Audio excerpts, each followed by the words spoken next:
சகோதரர் பக்தசிங் அவர்களின் ஊழியத்திலிருந்து விடாய் துணிக்கேற்ற வார்த்தைகள் பிப்ரவரி மாதம் 10ஆம் தேதி.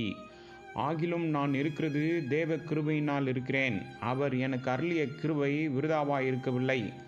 அவர் எல்லாரிலும் நான் அதிகமாய் பிரயாசப்பட்டேன். ஆகிலும் நான் அல்ல, என்னுடனே இருக்கிற தேவ கிருபையே அப்படி செய்தது. 1 கொரிந்தியர் புஸ்தகம் 15வது அதிகாரம் 10வது வசனம். பிரதான ஆசாரியன் அணிந்திருந்த தலைப்பாகையின் மூலம் ஒரு கிருபையின் செய்தி நமக்கு இருக்கிறது. நான் இருக்கிறது தேவ கிருபையினால் இருக்கிறேன். அவர் எனக்கு அருளிய கிருபை விருதாவாய் இருக்கவில்லை. அவர் எல்லாரிலும் நான் அதிகமாய் பிரயாசப்பட்டேன். ஆகிலும் நான் அல்ல, என்னுடனே இருக்கிற தேவ கிருபையே அப்படி செய்தது. நம்மை போன்ற மனிதர்கள் மிகவும் பலவீனமாகவும் மிகவும் மோசமான மதியீனமான என்னை ஏன் அவருடைய பரிபூரணத்தால் நிரப்ப அவர் விரும்புகிறார் என்று நாம் ஆச்சரியப்படலாம். பதில், நாம் என்னவாக இருக்கிறோம் என்பதற்காகவோ நமது புத்திசாலித்தனத்தினாலோ நமது தாளந்து அல்லது திறமைகளினாலோ அல்ல, மாறாக அவருடைய கிருபையால். ஒருவேளை நீங்கள் நினைக்கலாம், பவுலை போன்ற ஒரு மனிதன் இந்த பரிபூரணத்தை அடைய முடியும் என்றால். ஏனென்றால் நான் மிகவும் பலவீனமாக இருக்கிறேன். ஆனால் பவுல் தான் தேவ கிருபையால் மட்டுமே இருக்கிறேன் என்று அறிவிக்கின்றான். இது உங்களுக்கும் எனக்கும் ஒரே மாதிரியாக இருக்கிறது. உங்களுடைய வேத அறிவு அல்லது புத்திசாலித்தனம் அல்லது பிற தகுதிகள் காரணமாக நீங்கள் தேவனுடைய நிறைவை பெற முடியும் என்று நினைக்காதீர்கள். இது தேவனுடைய கிருபையால் மட்டுமே முடியும். எனவே நாம் ஒருபோதும் நம் குடும்பத்தை பற்றியோ நம் கல்வி தகுதியை பற்றியோ அல்லது வேறு எதிலும் பெருமை கொள்ளக்கூடாது. அவருடைய மகிமையிலும் அழகிலும் நாம் பங்கு பெற விரும்பினால் ஒவ்வொரு காரியத்திற்கும் அவருடைய கிருபையை எவ்வாறு பெறுவது என்பதை நாம் கற்றுக்கொள்ள வேண்டும் என்பதை தேவன் நமக்கு காட்டுகிறார். அவருடைய கிருபையால் மட்டுமே நாம் ரட்சிக்கப்படுகிறோம். அதன் பிறகு ஒவ்வொரு நாளும் ஒவ்வொரு தேவைக்கும் நாம் கிருபையை அவரிடம் கேட்க வேண்டும்.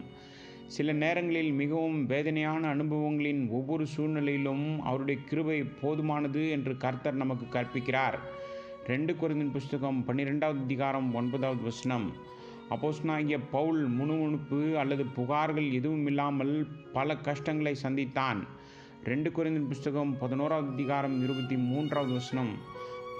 வலிமிகுந்த சரீரத்திலிருந்து உள்ளான முள் வியாதியால் அவதிப்பட தேவன் அவனை அனுமதித்ததாக நாம் வாசிக்கின்றோம்.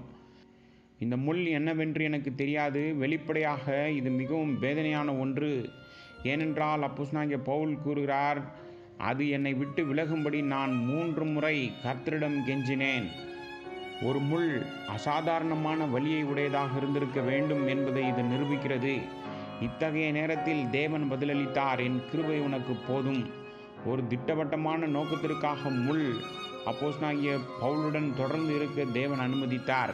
முதலாவதாக அவனுக்கு கொடுக்கப்பட்ட தெய்வீகமான உறவுகளின் மூலம் அப்போஸ்தலனாகிய பவுல் அளவுக்கு அதிகமாக உயர்த்தப்படக்கூடாது என்பதற்காக அவனை தாழ்மையாக வைத்திருக்க வேண்டும் என்பதற்காகவும், இரண்டாவதாக தேவனுடைய கிருபையை அவனுக்கு இன்னும் கற்பிப்பதற்காகவும் இருந்தது.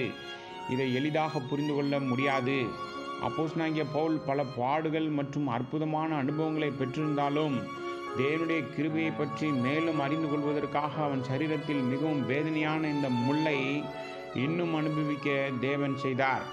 ஆகவே தேவன் தம்முடைய கிருபையை உங்களுக்கு அதிகமாக கற்பிப்பதற்காக தம்முடைய பிள்ளைகளின் வாழ்க்கையில் எல்லாவிதமான வேதனையான அனுபவங்களையும் அனுமதிப்பதை நாம் காண்கின்றோம்.